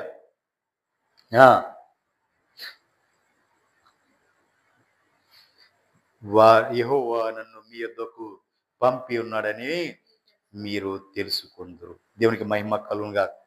ఆ రోజున గుంపులుగా జనం వస్తారు. వచ్చినప్పుడు అప్పుడు తెలుసుకుంటారు. తెలుసుకునే పని ఎక్కడ ఉంటావు నువ్వు? ఎక్కడో దూరం ఉండి చూడాల్సిందే. దేవునికి మహిమ కలుగునుగా. హల్లెలూయా. దగ్గరికి వచ్చే అవకాశం ఉండదు. ఎప్పుడు? ఆ రోజు ప్రభు అన్ని జనాంగాలను నడిపించిన రోజు. దేవునికి మహిమ కలుగునుగా. హల్లెలూయా. చూడండి ప్రియులారా, కింద వచ్చినాంకి రండి. మరియు తనకు స్వాస్థ్యమని యెహోవా ప్రతిష్ఠితమైన దేశంలో యూదాను స్వతంత్రించుకొనును, యెరూషలేమును ఆయన ఇంకా కోరుకుంటాడు. సకల జనులారా, యెహోవా తన పరిశుద్ధమైన నివాసం విడిచి వచ్చుచున్నాడు. ఆయన సన్నిధిని మౌనులై ఉండాలి. దేవుడు తన పరిశుద్ధ స్థలం ఏం చేస్తున్నారు? తన పరిశుద్ధ స్థలం నివాసం విడిచిపెట్టి వస్తున్నాడు. కాబట్టి ఇప్పుడు ఆయన సన్నిధిలో నువ్వు ఎలా ఉండాలి? మౌనులై ఉండాలి. దేవునికి మహిమ కలుగునుగా. హల్లెలూయా. హల్లెలూయా. నిజమే ప్రియులారా, మార్కు శుభవార్త 11:17 ఒక మాట చెప్పాడు ప్రభు. ఏమనంటే చదవద్దులే, నేను చెప్తాను. నా మందిరము సమస్తమైన అన్య జనులకు ప్రార్థనా మందిరం. దేవునికి మహిమ కలుగునుగా. ఏంటండి ఆయన మందిరం అంటే ఏంటి? సమస్తమైన అన్య జనులకు ప్రార్థనా మందిరం. దేవునికి మహిమ కలుగునుగా. హల్లెలూయా. రోమపత్రిక 3వ అధ్యాయం 29వ వచనం. హల్లెలూయా. దేవుడు యూదులకు మాత్రమే దేవుడా? అన్య జనులకు దేవుడు కాడా? అవును, అన్య జనులకును దేవుడే. దేవుడు ఒక్కడే కనుక ఆయన సున్నతి గలవారికి, విశ్వాస మూలంగా, సున్నతి లేని వారికి విశ్వాసము ద్వారా నీతిమంతులుగా తీర్చును. దేవునికి మహిమ కలుగునుగా. చూడండి ప్రియులారా, దేవుడు అందరికీ దేవుడే, ఒక్కరికి కాదు. ఆయన నమ్మిన వారికి, ఆయన స్వజనమైన రక్తంలో కడగబడిన వారికి దేవుడే, ఆయన విశ్వసించిన వారికి దేవుడే. దేవునికి మహిమ కలుగునుగా. ఆయన ఎరగకుండా విశ్వసించిన వారికి కూడా ఆయన దేవుడే ఉన్నాడు. దేవునికి మహిమ కలుగునుగా. సున్నతి గల వారికి ఏంటి? విశ్వాస మూలంగా దేవుడు. సున్నతి అంటే బాప్తిసం పొందిన వారికి విశ్వాసం మూలంగా దేవుడు, సున్నతి లేని వారికి విశ్వాసము ద్వారా ఆయన నీతిమంతులుగా వారు తెలుస్తున్నారు. దేవునికి మహిమ కలుగునుగా. హల్లెలూయా. విశ్వాసమే నీవేనా రక్షకుడు అయ్యా అంటే చాలు, ఆ విశ్వాసం నీలో ఉంటే ఆయన నిన్ను రక్షిస్తాడు. నీకు దేవుడైపోతాడు ఆయన. దేవునికి మహిమ కలుగునుగా. అరే ఈయన వాళ్ళ దేవుడే, మన దేవుడు కాదే, వీడు క్రైస్తవ దేవుడే, వాళ్ళ యొక్క ఆయన యొక్క పిల్లల దేవుడే, మన దేవుడు కాదే అని అన్యులు అనుకుంటారేమో. లే, నీవు ప్రభువా అని పిలిస్తే నా ప్రభు పలకటానికి, ఎవరికైనా పలకటానికి నా ప్రభు సిద్ధంగా ఉన్నారు. దేవునికి మహిమ కలుగును. అయితే ఆయన కోరుకునేది ఒకటే, నీవు ఆయన ఎడల విశ్వాసం ఉంచితే చాలు, ఆయన విశ్వసిస్తే చాలు. ఈయన మన రక్షకుడు, నా రక్షకుడైనా, నన్ను రక్షించేవాడు ఈయన అని చెప్పి ఆ విశ్వాసము గనక నీలో ఉంటే నా ప్రభు వెనువెంటనే కార్యం చేస్తాడు. దేవునికి మహిమ కలుగునుగా. హల్లెలూయా. ఈయన ద్వారా తప్ప వేరే ఎవరి ద్వారాను ఈ కార్యము జరగదని చెప్పి నీ విశ్వసించుడు, ఖచ్చితంగా ఆ కార్యం నా ప్రభు జరిపిస్తాడు. అది ఎలాంటి కార్యమైనా సరే. దేవునికి మహిమ కలుగునుగా. హల్లెలూయా.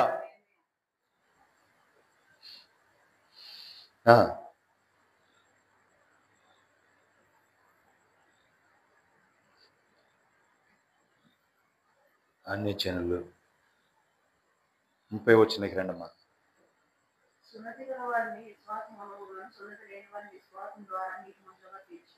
దేవునికి మహిమ కలుగునుగా. ఎలా తెలుస్తున్నాడండి నీతిమంతులు? ఎలా తెలుస్తున్నాడు? విశ్వాసం ద్వారా, విశ్వాసం మూలంగా నీతిమంతులుగా తెలుస్తున్నారు. అందరూ కూడా నీతిమంతులు అయిపోతున్నారు. సున్నతి కలిగిన వాడు కూడా నీతిమంతుడు అయిపోతున్నారు. కారణం ఏంటి? ఆయన ఎందుకు విశ్వాసం ఉంచాడు కాబట్టి. దేవునికి మహిమ కలుగునుగా. హల్లెలూయా. అందరికీ కూడా ఆయన దేవుడు అయిపోయాడు. ఎఫెసీయులకు రాసిన పత్రిక 3వ అధ్యాయం 8వ వచనం.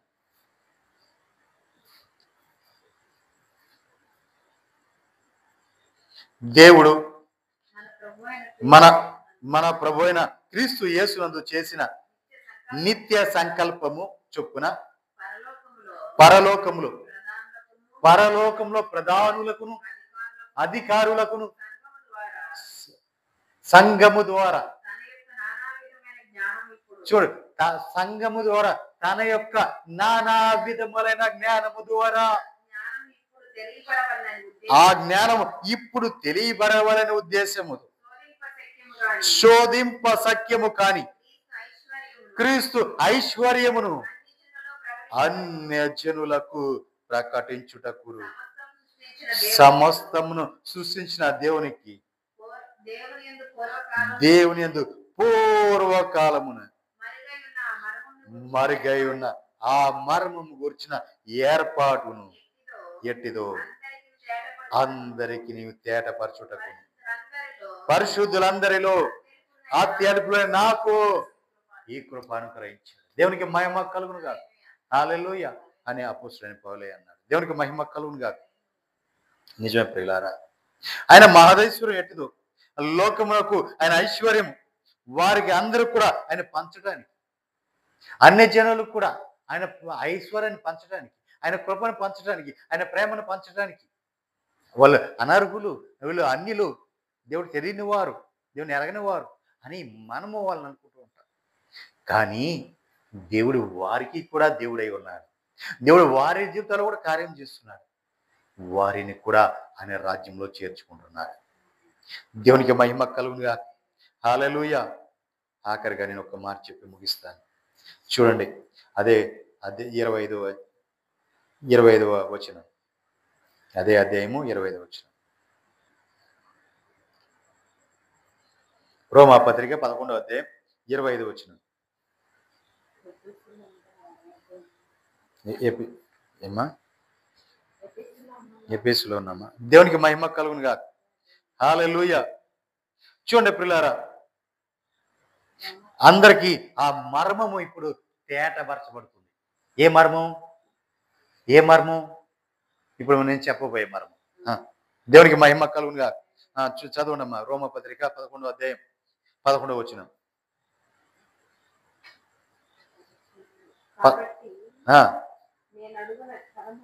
11, 11.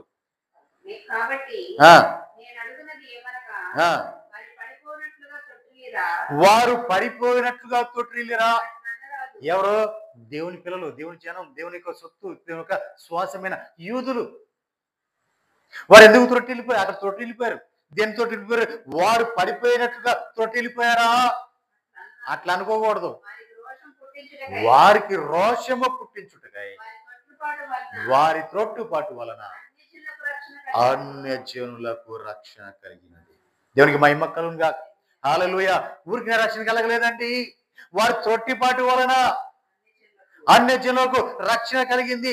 దేవుడు వారి దగ్గరికి వచ్చాడు, వారిని రక్షించడానికి వచ్చాడు. నశించిపోతున్న ఇశ్రాయేలీయులలో నశించిపోతున్న ఆత్మను రక్షించడానికి ఆయన వచ్చాడు.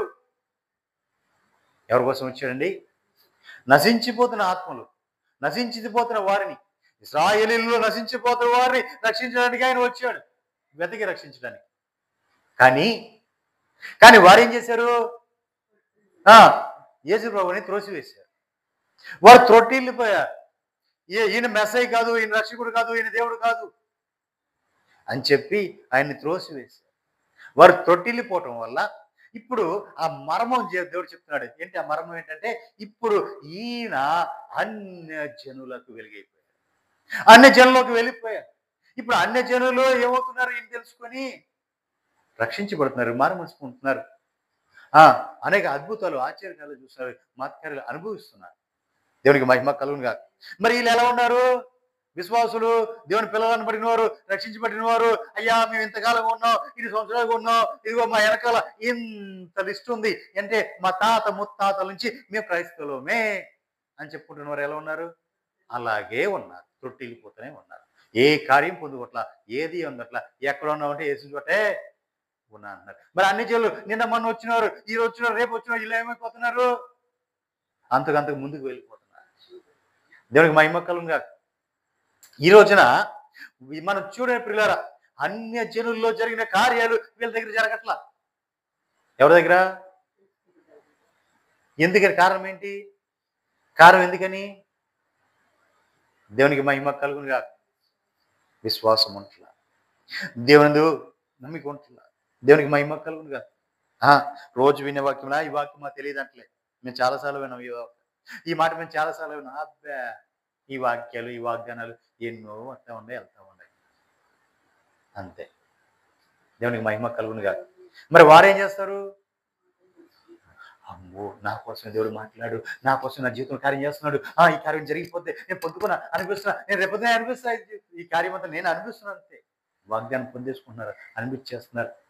అసలు వారి జీవితంలో జరిగిన కార్యాలు, వారు పొందుకున్న స్పీడ్ చూస్తుంటే వీళ్ళు ఎక్కడమంటే అక్కడే పడి ఉంటున్నారు.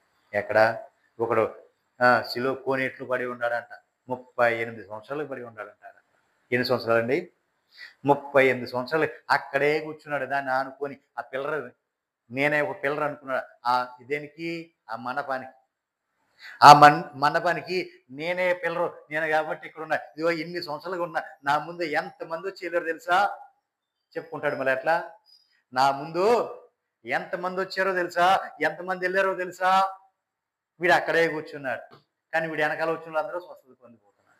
వీడు వెనకాల వచ్చిన వాళ్ళందరూ కూడా కార్యాలు పొందుకుంటున్నారు, కానీ వీడు మాత్రం అక్కడే ఉంటున్నాడు. సీనియర్, మహా సీనియర్ మోస్ట్. దేవునికి మహిమ కలుగునుగా. ఎందుకు పనికిరాని పిల్లరు అంటే ఆ స్థలం వ్యర్థమైపోయింది వాడి వల్ల. దేవునికి మహిమ కలుగునుగా.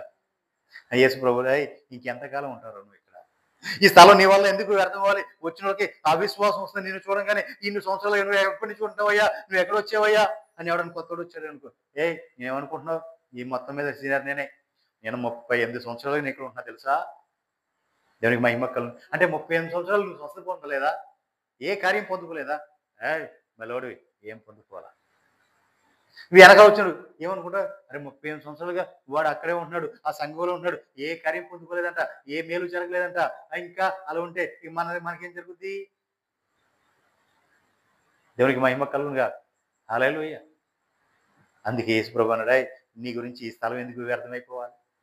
ఈ స్థలం ఎందుకు నీ వల్ల వ్యర్థమైపోవాలి? నువ్వు ముందుగా అర్జెంటుగా లేచి పరిపెత్తుకుని పారిపో. దేవునికి మహిమ కలుగునుగా. వెళ్తావా లేదా అని యేసు ప్రభు అంటే ఏమన్నాడు? వెళ్ళిపోతాను ప్రభు అన్నాడు. అయితే లేచి నిలబడు అన్నాడు. సాపెత్తుకొని పరిగెత్తుకుంటూ వెళ్ళిపోయాడు. స్వస్థపడింది. స్వస్థత పొందాడు. అంటే అతను స్వస్థత పొందడానికి ఎన్ని సంవత్సరాలు పట్టింది? 38 సంవత్సరాలు పట్టింది. దేవునికి మహిమ కలుగునుగా. మరి అంతకుముందు వస్తున్నాడు, ఎవరైనా వస్తే వెనక వచ్చి ఏం చేస్తాడు? గబా పరిగెత్తుకుంటూ వెళ్తాడు, కొనలో దూకుతాడు, స్వస్థత పొందుతున్నాడు. దేవత అవుతుంది, నీళ్ళు కదుపుతుంది, అక్కడ నీళ్ళు కదపగానే వీడు పరిగెత్తుకొచ్చి దాంట్లో దూరుతున్నాడు. దూకంగానే వీడు స్వస్థత పొందుతాడు, ఎక్కి వెళ్ళిపోతున్నాడు. కానీ వీడు మాత్రం ఒక్క అంగులు కూడా ఇంచు కూడా కదలేదంట కూర్చున్న కానించి 38 సంవత్సరాలు. దేవునికి మహిమ కలుగునుగా. హల్లెలూయా. నిజమే పిల్లరా. మరి కార్యములు పొందుకోవాలంటే ఎలా పొందుకోవాలి? వారు పడిపోయిన త్రొట్టిలు, వారి యొక్క త్రొట్టిలు కరమే అన్య జనులకు రక్షణ వచ్చింది. దేవునికి మహిమ కలుగునుగా. హల్లెలూయా. వారి యొక్క త్రొట్టుపాటు వలన అన్య జనులకు రక్షణ కలిగెను. వారి త్రొట్టుపాటు లోకమునకు ఐశ్వర్యమును, వారి క్షీణ దశ అన్య జనులకు ఐశ్వర్యము అయిన ఎడల. మరి అసలు వాళ్ళు పరిపూర్ణత ఉంటే ఇంకెంత ఎక్కువ ఉండాలి? వాళ్ళు క్షీణించిపోతుంటే అన్ని జనులకు ఐశ్వర్యం వస్తుందంటే వారు ఇంకా వర్ధిల్లితే మరి ఇంకెంతగా అన్యులు ఎంతగా అవ్వాలి? దేవునికి మహిమ కలుగు. అర్థమైందా? అంటే వాళ్ళు తప్పిపోతేనే, వాళ్ళు క్షీణించిపోతేనే ఎవరో దేవుని పిల్లలు అనబడింది వారు. ఒకప్పుడు రోషం గాను పరుషం గాను నేను దేవుని సొత్తు దేవుని స్వరం నేను అని చెప్పి మోకాలేసి తెల్లవారు మోకాలేసి ప్రార్థన చేసి ఆ రోషం కలిగిన వారు ఈరోజు పడిపోయారు, త్రొట్టిల్లిపోయారు.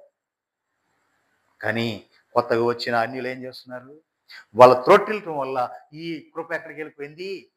అన్యుల దగ్గరికి వెళ్ళిపోయింది. అన్యులు ఏం చేస్తున్నారు ఈ రోజున? అంతకు బలపడుతున్నారు, అంతకంత కార్యాలు పొందుతున్నారు, అంతకంత వృద్ధి చెందిపోతున్నారు. అంటే వీళ్ళ త్రొట్టిల్లిపోతనమే, వీళ్ళు జారిపోవటమే, వీళ్ళు పడిపోవటమే, వీళ్ళు అంతా కూడా పడిపోవటమే అన్య జనులకు ఐశ్వర్యం అయితే వీళ్ళు ఇంకా అంతగా వృద్ధి చెంది, అంతగా అభివృద్ధి చెందితే ఇంకెంతగా ఉండేవాళ్ళు అన్ని జనులు వీళ్ళని చూసి వాళ్ళు ఇంకా మెల్లిపోతూ ఇంకా ఎంతగా గొప్పగా దేవుని ఆరాధించేవారు. అరే వాడు చెడిపోయాడు, వాడు పడిపోయాడు, ఒకడు భక్తి చేసేవాడు, ఈ రోజున భక్తి లేదు, వాడు పడిపోయాడు, పతనం అయిపోయాడు అని చూసి వీళ్ళని చూసుకుంటా వీళ్ళు క్షీణత చేసింది చూసి వీళ్ళు వృద్ధి చెందుతున్నారు. కానీ వాడు ఎదుగుతూ, వాడు ఆస్వాదించబడటం, వాడు అంతకాదు అభివృద్ధి చెందడం చూస్తే వీళ్ళు ఇంకనూ ఎంత ఐశ్వర్యంతో అవ్వాలి? వాడిని చూసి వీళ్ళు మాదిరిగా ఉండాలిగా. దేవునికి మహిమ కలుగునుగా. హల్లెలూయా. అలా లేకుండా పోయారు. చూడండి అమ్మా, 25వ వచనానికి రండి. సహోదరులారా, మీ దృష్టికి మీరే బుద్ధిమంతులమని అనుకోవద్దు. దేవునికి మహిమ కలుగునుగా. ఏమనాలి? నాకు నేనే బుద్ధిమంతుడిని అని అనుకోవద్దు. నేను కాబట్టి బుద్ధిమంతుని, నేను కాబట్టి ఇదిగో సంఘంలో భేదాలు పుట్టిస్తూ, నేను కాబట్టి ఇదిగో నాకు నచ్చిన వాళ్ళని పక్కన పెట్టుకున్నా, నేను కాబట్టి నాకు నచ్చిన దాన్ని పక్కన పెట్టుకున్నా అని బుద్ధిమంతుడుగా అనుకోవద్దు. దేవునికి మహిమ కలుగునుగా. హల్లెలూయా. మీకు మీరే సహోదరులరా, మీ దృష్టికి మీరే బుద్ధిమంతులమని అనుకోనకూడదు. ఈ మర్మము మీకు తెలుసుకొనగోరుచున్నాను. అదేంటంటే అన్య జనుల ప్రవేశము సంపూర్ణమగు వరకు ఇశ్రాయేలీయులకు కఠిన మనసు కొంత మట్టుకు కలుగుతుంది. దేవునికి మహిమ కలుగునుగా. హల్లెలూయా. కఠిన మనసు కలుగుతుంది అన్య జనుల ప్రవేశము కలిగే వరకు కూడా. దేవునికి మహిమ కలుగునుగా. అన్య జనుల ప్రవేశము సంపూర్ణమయ్యే వరకు కూడా వీళ్ళ మనసు ఎలా ఉంటుంది? కఠినంగానే ఉంటుంది. దేవునికి మహిమ కలుగునుగా. హల్లెలూయా. వారు ప్రవేశించినప్పుడు విమోచకుడు సియోనులో నుండి వచ్చి యాకోబుల నుండి భక్తిహీనులను తొలగిస్తాడు. దేవునికి మహిమ కలుగునుగాక. యాకోబు నుంచి భక్తిహీనతను తొలగిస్తాడు సియోను నుంచి నా ప్రభు వచ్చి. దేవునికి మహిమ కలుగునుగాక. వారి విమోచకుడు సియోనుల నుండి వచ్చి యాకోబుల నుండి భక్తిహీనతను తొలగించబోతున్నాడు. దేవునికి మహిమ కలుగునుగాక. హల్లెలూయా. కాబట్టి ప్రియులారా, మనం ఎలా ఉండాలి? యూదుడని కానీ గ్రీసు దేశస్థుడని కానీ భేదము లేకుండా ఒక్కడే ప్రభువే, అందరికీ ప్రభువు ప్రభువై ఉన్నాడు. తనకు ప్రార్థన చేయు వారందరి ఎడల కృప చూపుటకు ఆయన ఐశ్వర్యవంతుడై ఉన్నాడు. కాబట్టి మన ప్రభు ఒక్కడే, అందరికీ ఆయన ప్రభు ఒక్కడే.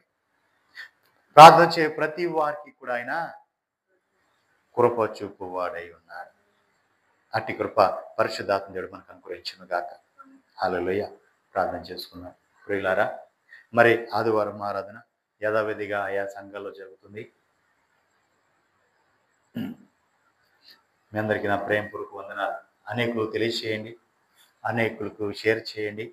ఇంకను మీరు బలపడటానికి మమ్మల్ని ఇంకా మా కోసం ప్రార్థన చేయండి. మీ అందరికీ ప్రేమపూర్వక వందనాలు. ప్రార్థన చేసుకున్నాను.